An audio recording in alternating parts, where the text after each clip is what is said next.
Oke, salam dan salam sejahtera. Dan pencerahan saya adalah berkenaan dengan isu yang mana saya terbaca kenyataan di media, iaitu pegawai Abdul Latif buat lapor polis terhadap dakwaan Rafizi Ramli isu kapal LCS. Yang mana di sini saya baca seorang pegawai kepada Menteri di Jabatan Perdana Menteri, iaitu tugas-tugas khas Abdul Latif Ahmad, membuat laporan polis terhadap timbalan Presiden PKR iaitu Rafizi Ramli. Yang mana beliau mengatakan bahawa laporan yang dikeluarkan oleh Rafizi Ramli itu, yang mana dia juga mengatakan bahawa saya diarahkan dan sesungguhnya percaya bahawa fitnah dan tomahan tersebut dicipta untuk merosakkan nama baik Abdul Latif untuk tujuan politik dengan menimbulkan kebencian dan kemarahan orang awam terhadap Abdul Latif, menyemarakkan keresahan rakyat. Yang mana dikata penyiaran dan komunikasi elektronik oleh Rafizi tersebut adalah sumbang palsu, mengancam dan bersifat jelek dan menyakitkan hati, menganiayai, mengugut dan mengganggu Abdul Latif. Itu kata laporannya.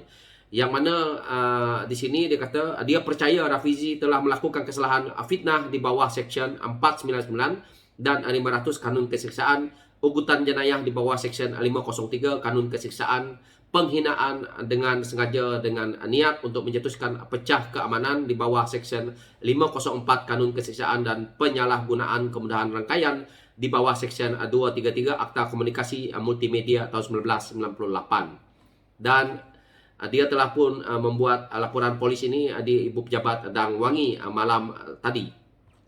Jadi apa yang saya baca berkenaan dengan kenyataan ini, apabila saya melihat bahawa pegawai khas Abdul Latif ini, iaitu Syed Ahmad Muaizuddin Al-Syed, berkata bahawa dia mengulangi pendakwaannya itu meskipun menteri itu sudah memberi penjelasan.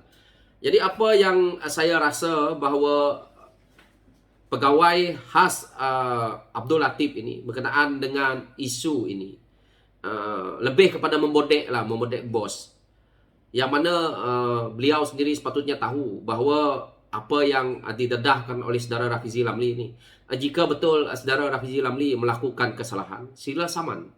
Dan untuk mereka berada dalam kerajaan hari ini, apabila mereka cuba buat laporan polis ini, di sini kita lihat inilah sikap mereka apabila berada di ambang kuasa. Saya nak beritahu kepada pegawai khas kepada menteri ini bahawa selepas PRU ke-15 ini, parti yang bernama Perikatan Nasional ini sudah tak ada lagi. Saya harap Abdul Latif lepas ni pun janganlah melompat lagi ke UMNO, kerana kita dah keluarkan RUU anti lompat parti. Jadi hari ini pertahankan diri berada dalam Perikatan Nasional tu bersama dengan pegawai khas dia ni. Saya harap pegawai khas ini nanti pun boleh juga mendapat surat saman daripada saudara Rafizi Ramli, kerana beliau cuba untuk menyorokkan perkara-perkara yang benar, yang mana kalau betul saudara Rafizi Ramli ini melakukan kesalahan, maka saman. Kenapa nak perlu menggunakan kuasa kerajaan yang ada hari ini?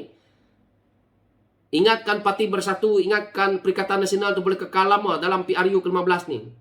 Saya yakin dan penuh percaya rakyat akan menolak parti ini.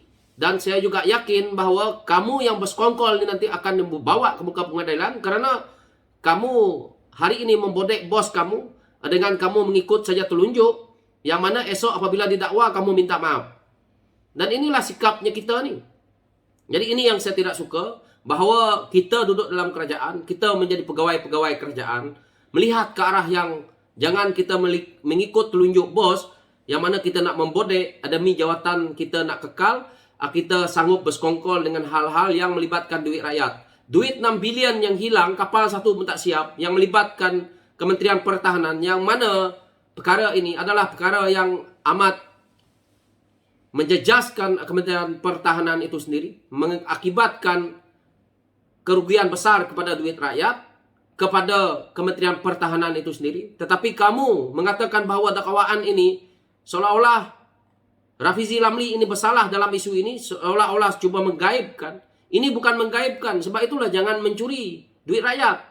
Duit 6 bilion dah hilang. Projek-projek yang untuk supplykan peralatan ketenteraan ini, kita tengok siapa yang ambil. Saya baca kenyataan dan saya lihat itu sendiri. Kita amat merasakan bahawa Kementerian Pertahanan itu diguna pakaikan oleh pimpinan-pimpinan lama dahulu untuk merompak duit negara ini. Apakah pegawai khas ini tidak merasakan bahawa bertanggung jawab dalam isu ini? Jadi kalau nak buat laporan polis mengatakan bahawa Rafizi Lamli ini bersalah dalam isu ini, saya lihat bahawa duit 6 bilion yang hilang ni kapal tak siap. Apakah ini penipuan? Hanya saudara Rafizi Lamli sendiri yang membongkarkan isu ini. Jadi kenapa saudara Rafizi Lamli membongkarkan isu ini sampai kepada ke isteri beliau ini? Kerana dinafikan dalam Facebook. Penafian itu harus ada hitam putihnya, bukan penafian di Facebook, di media. Itukah penafian menteri? Jadi pegawai khas ini juga, saya berharap satu masa nanti, jika kerajaan kamu tumbang, jika UMNO sekalipun yang menjadi kerajaan waktu itu, saya percaya ramai daripada kalangan-kalangan kamu yang ada dalam Parti Bersatu itu akan diheret ke mahkamah. Orang-orang seperti pegawai khas ini juga kita heret nanti kerana bersekongkol dengan benda-benda yang melibatkan aset negara, melibatkan duit rakyat, penyalahgunaan kuasa, seleweng sana seleweng sini. Ini adalah satu yang kita rakyat sudah tidak inginkan. Jadi hari ini kau buatlah banyak laporan polis, kita tunggu. PRU dah tak lama, kita tunggu. Termasuk ni pegawai khas ni nanti. Saya harap Rafizi Lamli saman sekali, jangan bagi peluang kepada muka-muka yang kaki pembodek, kaki pengampu, yang tak habis-habis. Inilah sifat-sifatnya yang ada pegawai-pegawai kerajaan kita ni, yang duduk dengan menteri-menteri kita ni, yang ada hari ini. Jadi saya geram dengan sikap-sikap mereka ini kerana mereka mencari makan dalam politik yang ada ni. Demi mereka nak menegakkan benang yang basah yang tidak menguntungkan kita rakyat. Kenapa Abdul Latif ni sendiri tidak buat laporan polis? Dah sibuk sangat duduk di menteri, di Jabatan Perdana Menteri itu. Kalau sebagai anak jantan, kalau betul saman Rafizi Lamli itu, biar kes ini terdedah. Tapi saya harap dalam berlakunya perkara seperti ini, maka senang Rafizi Lamli nak bongkarkan semua sekali, biar terlondeh, biar malu, dia malu sekali. Yang mana apabila saudara Rafizi Lamli juga dah mendedahkan bahawa dah dapat duit banyak berjoli di Singapura, saya harap perkara itu nanti terdedah semuanya. Saya percaya juga bahawa apa yang didedahkan oleh saudara Rafizi Lamli tidak pernah gagal. Kalau itulah kenyataan yang dikeluarnya dengan tegas, maka saya yakin. Beginilah juga kesnya 1MDB dahulu. Apabila didedahkan, disangkal orang ini, direport polis, akhirnya kena saman, kena itu ini. Akhirnya hari ini terbukti. Yang senang adalah kita rakyat. Apabila kita melihat skandal-skandal besar ini terdedah, akhirnya orang yang sepatutnya dipenjara kerana isu ini sudah pun kita dapat bawa ke muka pengadilan. Yang mana kita lihat hari ini pimpinan-pimpinan banyak kita dah bawa ke pengadilan. Jadi sebagai pegawai khas, saya rasa kamu tak payah jadi macacai politik. Lebih baik kamu jalankan kerja kamu dengan baik. Jangan sampai kamu jadi pegawai khas ini nanti dibuang kerja, tak pasal-pasal, tak ada kerja. Jadi buat kerja dengan amanah dan jujur. Jika benda salah, salahlah. Tidak payah kamu nak keluar kenyataan yang berbaur, yang seolah-olah kamu itu yang betul. Hakikatnya nanti kamu menyorok diri. Jadi jangan ambil kesempatan kamu sekarang ni duduk bersama menteri, kamu rasa kamu dah hebat, kamu tunggu PRU ke-15 ni. Parti bernama Perikatan Nasional ni akan bungkus. Sebab itulah sibuk dan minta bergabung dengan Pakatan Harapan.